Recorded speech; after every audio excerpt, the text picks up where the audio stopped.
दोस्तों, पुनः एक बार फिर से स्वागत है आज के वीडियो में।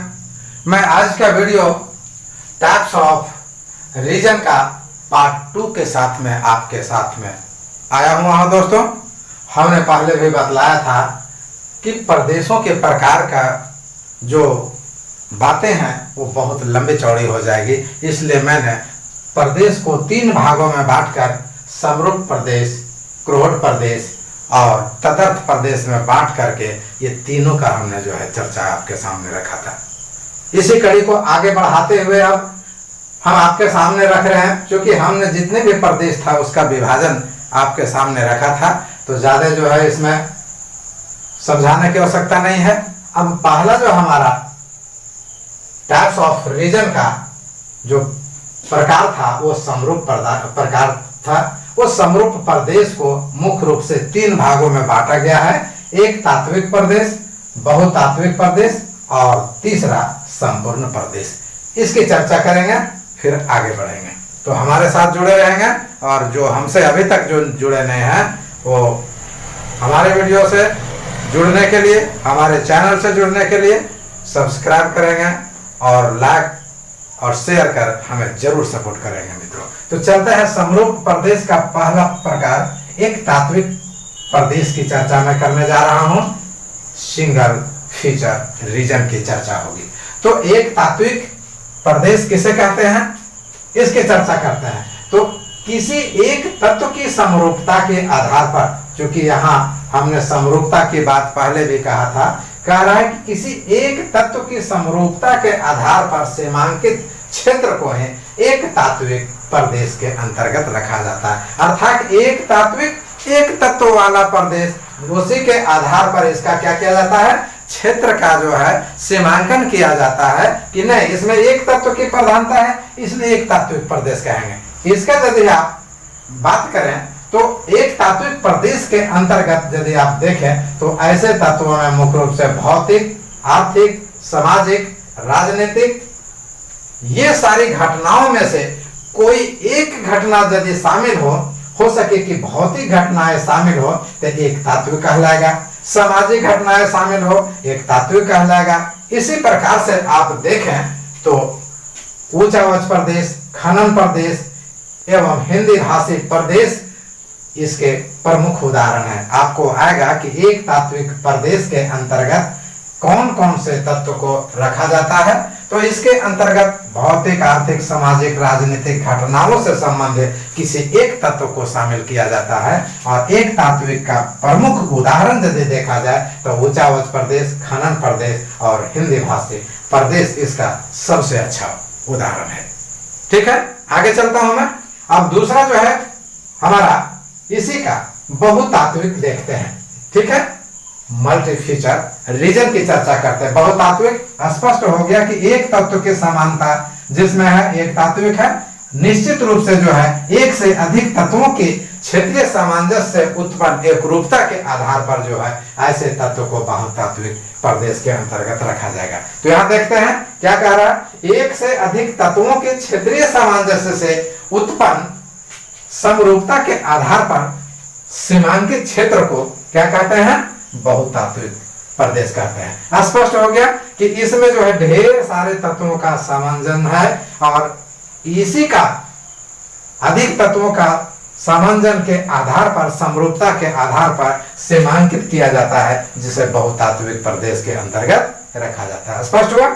ऐसे तत्वों के अंतर्गत यदि आप देखें, ऐसे तत्व भी किस प्रकार, जैसे एक तात्विक में था इस प्रकार से बहुतात्विक में भी भौतिक, आर्थिक, सामाजिक एवं राजनीतिक तत्व क्या हो सकते हैं, शामिल हो सकते हैं। हो सकता है भौतिक भी हो, आर्थिक भी हो, सामाजिक हो, राजनीतिक हो। इनमें से कोई एक नहीं, 2 हो सकते हैं, 3 हो सकते हैं या सभी हो सकते हैं। ये बहुतात्विक प्रदेश के अंतर्गत आ जाएगा। दोस्तों, इसका यदि आप उदाहरण देखें तो सबसे अच्छा उदाहरण कौन सा है, जलवायु प्रदेश। कौन सा, ये जलवायु प्रदेश जो है बहुतात्विक प्रदेश का सबसे अच्छा उदाहरण है।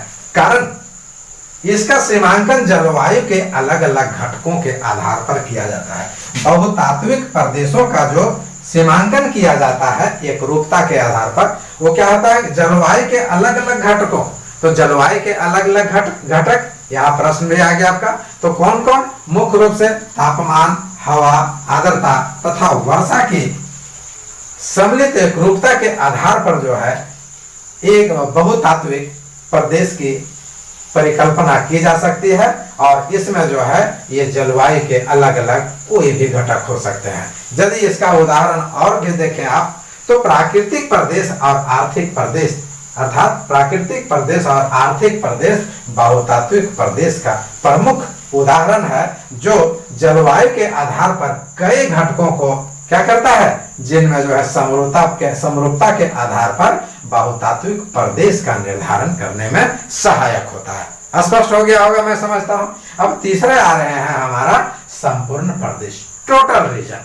संपूर्ण का मतलब समझ रहे हैं, सब मिलाकर के, एक तात्विक की भी जो है प्रधानता, बहुतात्विक की भी प्रधानता, और जो कुछ बचा है वो भी इसमें शामिल होगा। ये हमारा संपूर्ण प्रदेश के अंतर्गत आएगा। तो क्या कह रहा है, किसी क्षेत्र में क्या है, किसी क्षेत्र में मानव निवास, कौन सा, कोई भी क्षेत्र में मानव रहने वाला तथा मानव के द्वारा किए जाने वाले विभिन्न प्रकार के क्रियाकलाप और भौतिक वातावरण के बीच अंतर क्रिया द्वारा निर्धारित तत्वों की एक रूपता के आधार पर सीमांकित क्षेत्र का जो है निर्धारण किया जाता है। यहाँ स्पष्ट हो गया होगा आपको, यानी कि किसी क्षेत्र में जो मानव रहता है, क्या कर रहा है, मानव रह रहा है और अपने द्वारा कई प्रकार के कार्य कर रहा है, लेकिन कैसा, भौतिक वातावरण के साथ में अंतर क्रिया करके, कि नहीं भौतिक वातावरण के साथ में जो है हमारा अच्छा संबंध होगा और हम संपूर्ण प्रदेश में जो है हम रहेंगे, हम भौतिक वातावरण के साथ में क्या करके अंतर संबंध निर्धारित करके रहेंगे। तो अंतर क्रियाओं द्वारा निर्धारित तत्वों की एक रूपता के आधार पर इस प्रदेश का सीमांकन किया जाता है, जो संपूर्ण प्रदेश कहलाता है। स्पष्ट हो गया कि मानव की क्रिया, उसके क्रियाकलाप और भौतिक वातावरण, और यहाँ पर जो है हमने जो देखा था पहले भौतिक, आर्थिक, सामाजिक, तो ये भौतिक भी आ गया, इसका क्रियाकलाप भी आ गया, यहाँ आर्थिक भी समाहित हो गया, सामाजिक भी इसके अंतर्गत आ गया, और ये जो है हमारा भौतिक वातावरण के साथ अंतर संबंध कर रहा है, यानी आर्थिक, सामाजिक, राजनीतिक, भौतिक, ये सारे तत्वों का जो है इसमें समावेश होता है मित्रों। स्पष्ट। अब आगे आते हैं, उदाहरण के तौर पर आप यदि देखें संपूर्ण प्रदेश का, तो नगरीय प्रदेश, ठीक है, विकसित कृषि क्षेत्र, और क्या है, ये जो संपूर्ण प्रदेश है उसे भौगोलिक प्रदेश के नाम से भी जाना जाता है। यही भौगोलिक वातावरण की बातें हो गई। तो भौगोलिक प्रदेश या संपूर्ण प्रदेश के तुल्य, समतुल्य, बराबर विट्सली का कंपास को माना जाता है। समझ गए, विट्सली का जो है कंपास जो है ये किसके तुलना में माना जाता है, भौगोलिक प्रदेश या संपूर्ण प्रदेश के लेवल में इसे जो है माना जाता है। यहाँ एक तात्विक, बहुतात्विक और संपूर्ण प्रदेश की चर्चा हो गई। अब एक तात्विक प्रदेश को 4 भागों में बांटा गया है। इसलिए मैंने पहले भी बोला था दोस्तों कि यह वीडियो बहुत लंबा हो जाएगा। आज भी मुझे लग रहा है कि बहुत लंबा हो जाएगा, फिर भी मैं प्रयास करता हूँ। तो एक तात्विक प्रदेश को 4 भागों में बांटा है, वो प्राकृतिक प्रदेश, आर्थिक प्रदेश, सांस्कृतिक प्रदेश और अन्य प्रदेश, ठीक है। हालांकि प्राकृतिक प्रदेश को भी 2 भागों में बांटा गया है, पहला भौतिक प्रदेश और दूसरा प्राकृतिक प्रदेश। हालांकि दोनों जो है लगभग जो है एक ही जैसा है ना। अब क्या कह रहा है कि भौतिक प्रदेश के अंतर्गत मुख्य रूप से क्या क्या है, संरचना प्रदेश, ऊंचावच प्रदेश, स्थलाकृतिक प्रदेश, जलवायु प्रदेश, मृदा प्रदेश, वनस्पति प्रदेश, तापमान प्रदेश और वर्षा प्रदेश।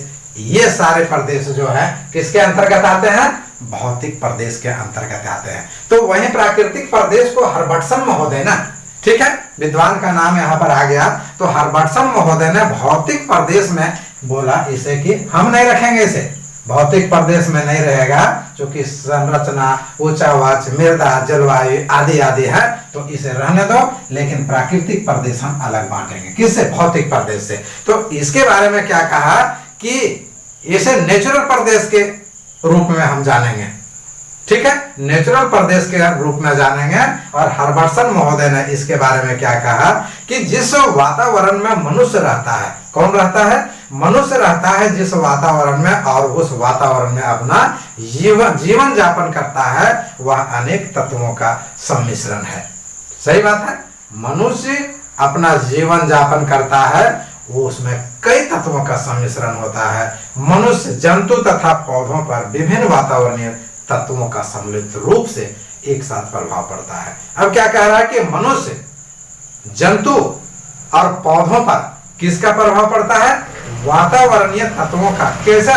सम्मिलित रूप में प्रभाव पड़ता है और साथ ही साथ उच्चावच, जलवायु और वनस्पति की इसमें महत्वपूर्ण प्रधानता होती है। तो कहीं ना कहीं दोस्तों फिर इसी जगह में जो है हमारे हर्बर्टसन महोदय का भी जो है यह तथ्य सामने आ गया। और कुल मिलाकर के आप कहें तो भौतिक प्रदेश और प्राकृतिक प्रदेश के अंतर्गत आपको जो है जलवायु, उच्चावच, वनस्पति, मृदा आदि सभी को सम्मिलित किया जाता है। जैसा कि नाम से पता चल रहा है, आर्थिक प्रदेश के अंतर्गत मुख्य रूप से मनुष्य के द्वारा आर्थिक क्रियाकलाप और उनसे सृजित कई प्रकार के तत्वों का आधार का इसमें जो है बात होगी दोस्तों। तो यही बात है कि मानव के द्वारा आर्थिक क्रियाकलाप, उससे सृजित तत्व के आधार पर जिन क्षेत्रों का गठन किया जाता है वही हमारा आर्थिक प्रदेश है। ये बहुतात्विक क्षेत्र होते हैं। हमने जो है एक तात्विक की बात कहा था, बहुतात्विक और संपूर्ण। तो बहुतात्विक प्रदेश के अंतर्गत जो है आर्थिक प्रदेश को रखा जाता है। लेकिन ये बात क्या है, आर्थिक तंत्र के घटकों में देखें यदि तो कृषि प्रदेश, खनन प्रदेश, उद्योग प्रदेश, परिवहन आदि जो है ये परस्पर में क्या होते हैं, परस्पर एक दूसरे से जो है श्रृंखलाबद्ध रहते हैं। स्पष्ट हुआ। लेकिन क्या कह रहा है कि इसके साथ साथ प्रदेश में पशुचारण, खनन प्रदेश, आर्थिक प्रदेश, ये सब जो है हमने जो बतलाया ये हमारा प्रमुख रूप से आर्थिक प्रदेश का उदाहरण है मित्रों।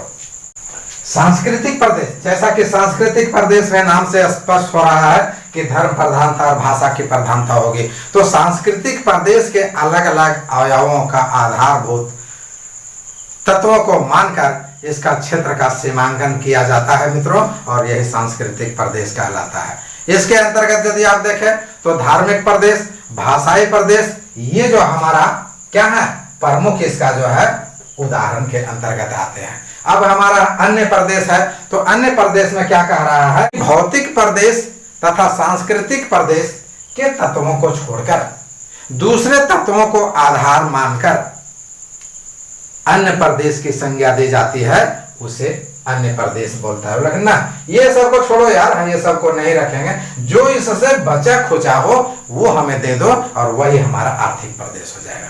जैसे भूमिहीन श्रमिकों की संख्या को आधार मानकर, किसे? भूमिहीन श्रमिकों की संख्या को, ठीक है। भूमिहीन कौन दोस्तों? श्रमिकों की संख्या को आधार मानकर क्या करता है, ऐसे प्रदेश का सीमांकन किया जाता है। यही हमारा अन्य प्रदेश की श्रेणी में आता है दोस्तों।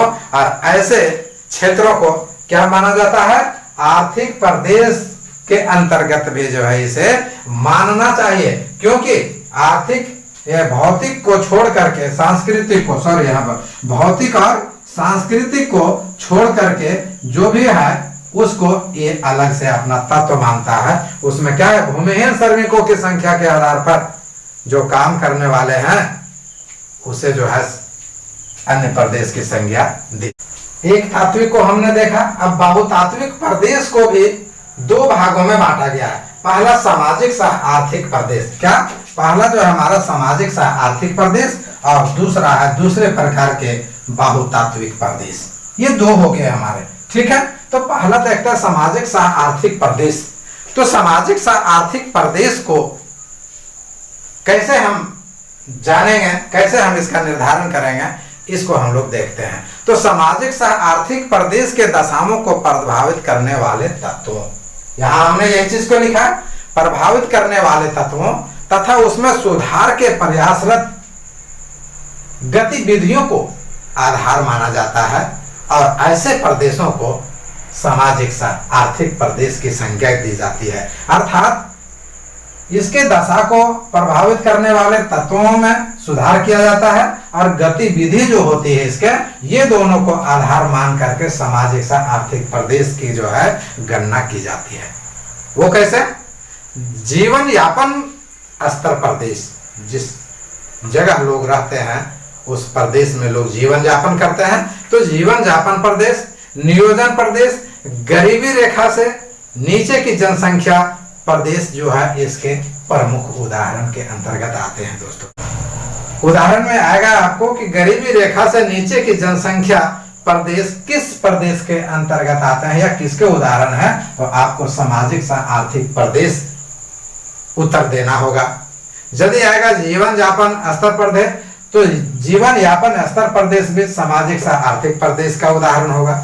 नियोजन प्रदेश, ये भी आपको सामाजिक सा आर्थिक प्रदेश के अंतर्गत आएगा। मित्रों स्पष्ट? अब जो है हम लोग दूसरा पर चल रहे हैं, दूसरे प्रकार के बहुतत्विक प्रदेश। ठीक है, बहुतत्विक, यहाँ बाहु लिखा गया, दूसरे प्रकार के बहुतात्विक प्रदेश। अब क्या है, वहां जो लड़ाई एक हो देखे हम लोगों ने, इसमें भी यही लड़ाई है। बोल रहा है कि दूसरे प्रकार के बहुतात्विक प्रदेश में मैं इसे कभी नहीं रखूंगा, अर्थात सामाजिक है ना सह आर्थिक प्रदेश के सीमांकन में जिन तत्वों तथा गतिविधियों का सहारा लिया गया है उसे हम नहीं मानते हैं, वो उसका जो है हम सहारा नहीं लेंगे। यही कह रहा है कि सामाजिक सह आर्थिक प्रदेश के जिन तत्वों का सीमांकन में और गतिविधियों में सहारा लिया जाता है उसे छोड़ करके दूसरे प्रकार के बहुतत्विक प्रदेश के अंतर्गत आएंगे, अर्थात सभी बहुतत्विक प्रदेश को इस श्रेणी के अंतर्गत रखा जा सकता है। दोस्तों ठीक है, तो सभी बहुतात्विक प्रदेश को दूसरे प्रकार के बहुतात्विक प्रदेश के अंतर्गत रखते हैं। बनस्पत सामाजिक सा आर्थिक तत्वों के सीमांकन करने वाले तत्व और उसके गतिविधियों में भाग लेने वाले जो है उसे छोड़ करके। अब टाइप्स ऑफ रीजन का दूसरा प्रदेश पर चल रहे हैं मित्रों। ठीक है, समरूपीय में हमने जो है देखा कि दोनों का दो भाग था, संपूर्ण प्रदेश का कोई भाग नहीं था। अब क्रोड प्रदेश जो बी में हम लोग देखे थे, हालांकि इसके बारे में चर्चा में किया हूं, तो डायरेक्ट मैं क्रोड प्रदेश की बात करता हूं। तो क्रोड प्रदेश को मुख्य रूप से दो वर्गों में रखा गया है। ठीक है, कौन कौन? पहला महानगरीय प्रदेश अर्थात मेट्रोपॉलिटन रीजन और दूसरा रेखीय प्रदेश लीनियर रीजन। ठीक है, जैसा कि नाम से स्पष्ट हो रहा है महानगरीय प्रदेश में महानगरों की बात होगी। तो कहा जा रहा है कि कैसा? जनसंख्या के प्रक्षेपित आकार अर्थात इसकी वृद्धि की प्रवृत्ति को ध्यान में रखकर, क्या चीज? इसकी वृद्धि की प्रवृत्ति को ध्यान में रखकर, क्योंकि जनसंख्या दिन प्रतिदिन बढ़ रही है तो इसकी क्या है? वृद्धि भी जो है बढ़ रही है, ये ध्यान में रखना है। तो यही कह रहा है कि जनसंख्या के प्रक्षेपित आकार अर्थात इसकी बढ़ती हुई प्रवृत्ति को ध्यान में रखकर महानगर के चारों ओर खींची गई सीमा रेखा से घिरे हुए क्षेत्र को ही महानगरीय क्षेत्र की श्रेणी में रखा जाता है। दोस्तों इस श्रेणी में जो रहता है महानगरीय श्रेणी में, यहाँ विभिन्न प्रकार की सुख सुविधाएं उपलब्ध होती है। जैसे यहाँ मनोरंजन के साधन, परिवहन के साधन, स्वास्थ्य, शिक्षा और राष्ट्रीय राजधानी भी यहाँ हुआ करती है। दोस्तों और कलकत्ता महानगरी को भी इसी श्रेणी में रख सकते हैं, अर्थात यह जो है ऐसा प्रदेश होता है जहां सभी प्रकार के सुरक्षा मुहैया होते हैं। ठीक है, तो ऐसे प्रदेश को मुख्य रूप से हम महानगरीय प्रदेश की श्रेणी में तब रखते हैं कि जब सारे सुख सुविधाएं उपलब्ध हो, मनोरंजन के साधन उपलब्ध हो, स्वास्थ्य शिक्षा की सुविधाएं उपलब्ध हो, ऐसे प्रदेश हमारा महानगरीय प्रदेश के श्रेणी में आता है। अब यहाँ पर देखते हैं रेखीय प्रदेश की चर्चा हो रही है, लीनियर रीजन। इसके अंतर्गत क्या है कि कह रहा है कि कोई नदी, नहर अथवा मुख्य मार्ग बसाव को आकर्षित करता है। रेखीय में क्या होता है कि नदी, नहर और जो हमारा मुख्य मार्ग बसाव है उसको क्या कर रहा है? आकर्षित कर रहा है। ठीक है, और यह तब संभव होता है जब व्यापारिक तथा परिवहन मार्ग के रूप में यहाँ पर जाता है। ठीक है, यहाँ प्रतिस्थापित हो जाता है। यहाँ पर जो कि अब लगने लगता है कि व्यापार के लिए जो है यहाँ उपलब्ध है साधन, परिवहन के लिए उपलब्ध है, और ये हमारा आकर्षक का केंद्र बन जाता है, और इसके कारण लोग खींचे आते हैं। कोई प्रतिकूल प्रभाव जैसे निम्न भूमि ये सब सक्रिय होने लगते हैं, तो बसाव को क्या करता है, ये विकसित करने लगता है। निश्चित रूप से जब प्रतिकूल प्रभाव होगा तो ये विकसित करता है, आकर्षित नहीं करेगा। और नदियों के लेविराड है ना, नदियों के लेविराड के नदी के विपरीत दिशा की ओर क्या हो जाती है, ढाल हो जाती है। तो ऐसे अदृश्य सतह अथवा बाढ़ के पानी के खतरे की संभावना के कारण चौड़ाई में क्या हो जाता है, इसके फैलाव बाधित हो जाते हैं। ऐसी परिस्थिति में बसाव नदी के साथ साथ क्या हो जाता है, फैलते जाता है। जितनी चौड़ी नदियां होते जाती है उतना क्षेत्र में जो है प्रदेशों का बसाव होते जाता है। ध्यान रहे, केवल लंबाई में बसाव ऐसे क्षेत्र को रेखीय प्रदेश की श्रेणी में रखा जाता है। उदाहरण के रूप में आप देखें तो पटना जो है रेखीय प्रदेश का सर्वोत्तम उदाहरण में से फिट बैठता है दोस्तों। और ऐसे इसे प्रदेश ना कह करके लंबाई युक्त बसाव प्रदेश के नाम से भी जाना जा सकता है। किसे, पटना को। इसके देखें तो लंबाई युक्त प्रदेश भी यदि हम कह दें तो इसमें कोई अतिशयोक्ति नहीं होगा। ठीक है, और न ही जो है ये हमारा कोई गड़बड़ होगा। और नहर भी कह सकते हैं, नहर प्रदेश भी इसे हम कह सकते हैं। इसलिए रेखीय प्रदेश में मुख्य रूप से नदी, नहर और मुख्य मार्ग का आकर्षण होता है। अब टाइप्स ऑफ रीजन के तीसरा नंबर पर आ गए हैं दोस्तों, अब बहुत करीब आ गए हैं। इसका जो है विभाजन करके फिर कंक्लूजन आपके सामने रखूंगा। तो तदर्थ प्रदेश जैसे एडहॉक रीजन के नाम से जाना जाता है, तो एडहॉक रीजन को भी दो भागों में बांटा गया है। एक संक्रमण प्रदेश, ठीक है, और दूसरा कार्यिक अथवा कर्मोपलक्षी प्रदेश। ठीक है, कार्यिक अथवा कर्मोपलक्षी प्रदेश। तो दोनों को देखते हैं। इसमें क्या है सो कि अब संक्रमक प्रदेश को देखने जा रहे हैं। संक्रमक प्रदेश के आकर्मिक वितरण के आधार तत्वों की सहायता से, क्रमवाज नहीं, आकर्मिक है ना, इसमें जो है क्रमवाज जो है नहीं है, बिना क्रम के वितरण वाले आधार तत्व की सहायता से सीमांकित दो प्रदेशों की सीमा रेखा के आर पार तत्वों की गुणवत्ता में क्या हो जाती है, भिन्नताएं पाई जाती है। स्पष्ट हो गया। जैसे उदाहरण में आप देख ले कि गंगा का मैदान तथा दक्कन के पठार के बीच, क्या गंगा के मैदान और दक्कन के पठार के बीच में जो है ये भिन्नताएं पाई जाती है। अथवा मैदान तथा हिमालय के पर्वतीय क्षेत्रों के बीच, ऊंचावच की तथा दक्कन लावा क्षेत्र की काली मिट्टी तथा निकटवर्ती पठारी भाग की लाल मिट्टी के बीच गुणवत्ता में क्या पाया जाता है, अंतर पाया जाता है। फिर भी संदर्भित सीमा रेखा के आर पार कोई अकस्मात परिवर्तन नहीं पाया जाता है दोस्तों। अब क्या कह रहा है कि दोनों ओर से संदर्भित प्रदेश में आने की इस पार की भी बात है, उसका पार की भी बात है। दोनों सीमा रेखा के आर पार तत्वों में गुणवत्ता में क्या हो जाती है, भिन्नता हो जाती है। अब क्या कर रहा है कि दोनों में आकर्षण, दोनों ओर की संदर्भित प्रदेश में एक प्रकार की दशा दूसरे प्रकार की दशा को धीरे धीरे क्या करती है, जगह बना लेती है। स्वाभाविक है कि बगल का है, पड़ोसी है, तो धीरे धीरे जगह देगा ही।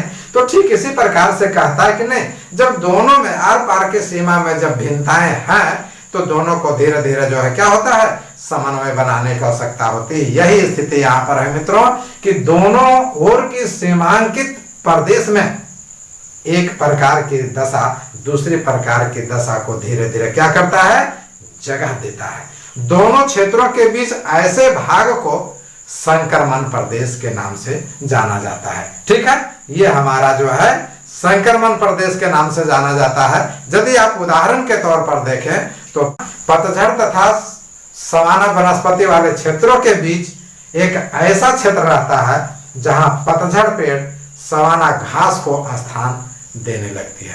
पतझड़ वृक्ष जो होते हैं वो किसको जगह देने लगते हैं, सवाना घास को जगह देने लगते हैं, इसी प्रकार उपांत प्रदेश ग्रामीण तथा नगरीय क्षेत्रों के बीच संक्रमक प्रदेश का प्रतिनिधित्व का काम करने लगता है दोस्तों। तटस्थ प्रदेश का दूसरा प्रदेश कायिक अथवा कर्मोपलक्षी प्रदेश और तीसरा हमारा जो है विशिष्ट प्रदेश है। तो दूसरा प्रदेश को हम देखते हैं दोस्तों। तो कायिक अथवा कर्मोपलक्षी प्रदेश को जो है मुख्य रूप से सबलता के आधार पर सीमांकित किया जाता है। किसके आधार पर? सबलता के आधार पर सीमांकित किया जाता है। ऐसे प्रदेश को कायिक प्रदेश की संज्ञा दिया जाता है। कई विद्वान इसे सकेंद्रीय प्रदेश की संज्ञा भी देते हैं और कहते हैं कि कायिक प्रदेश का आधार क्या है? इसका जो है संगठन की सबलता है।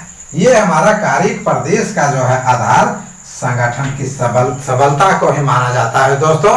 और ठीक है, मुंबई बंदरगाह सेवा क्षेत्र अथवा हिंटरलैंड इसका प्रमुख उदाहरण है। ऐसे प्रभाव क्षेत्र का विस्तार वहां तक रहता है जहां इसका प्रभाव किसी दूसरे नगर अथवा बंदरगाह के प्रभाव से कम हो जाता है। यही हमारा कायिक प्रदेश है। अब तटस्थ प्रदेश का अंतिम भाग जो भाग 3 में बांटा गया है, विशिष्ट प्रदेश की चर्चा मैं कर ही देता हूं दोस्तों। ऐसे वीडियो जो है थोड़ा सा बड़ा हो रहा है, फिर भी मैं अब संक्षिप्त रूप में आपके सामने रख रहा हूं सारी बातों को।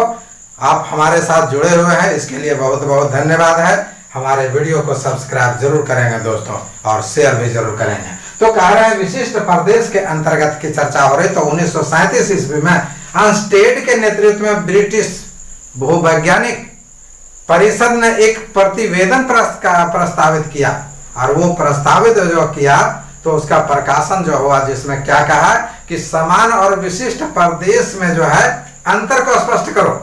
किसने कहा? अर्नस्टेड महोदय ने। कब? भौगोलिक परिषद के एक प्रतिवेदन को जब प्रकाशित किया था तब बोला कि समान और विशिष्ट प्रदेश के अंतर को स्पष्ट किया हूं मैं। ठीक है, तो किसी तत्व की विशिष्टता के आधार पर, यहां देखेंगे, किसी तत्वों की विशिष्टता के आधार पर ही विशिष्ट प्रदेश की परिकल्पना की जाती है। इसमें सभी तत्वों और परिस्थितियां उसमें शामिल होते हैं। वैसे दूसरी जगह इस प्रकार की परिस्थितियां शामिल नहीं होती हैं, इसलिए स्पेशली है। स्पेशलिस्ट जिसको बोलते हैं दोस्तों, तो वही स्पेसिफिक है, रीजन है। इसमें विशेष प्रकार की सारी परिस्थितियां शामिल होते हैं। विशेष उद्देश्य के लिए गठित प्रदेशों जैसे मृदा प्रदेश और एक उद्देश्य जल संभर विकास तथा नदी बेसिन विकास के लिए गठित प्रदेशों को भी समष्टि प्रदेश कहा जाता है। ठीक है, समष्टि प्रदेश की बात आ गई तो समष्टि में क्या? मृदा प्रदेश एक उद्देश्य तथा जल संभर विकास तथा नदी बेसिन विकास के लिए जो गठित प्रदेश होता है, ठीक है, उसे जो है हम समिष्ट प्रदेश की संज्ञा देते हैं दोस्तों। और कभी कभी स्वार्थ पूर्ति के लिए विशिष्ट प्रदेशों का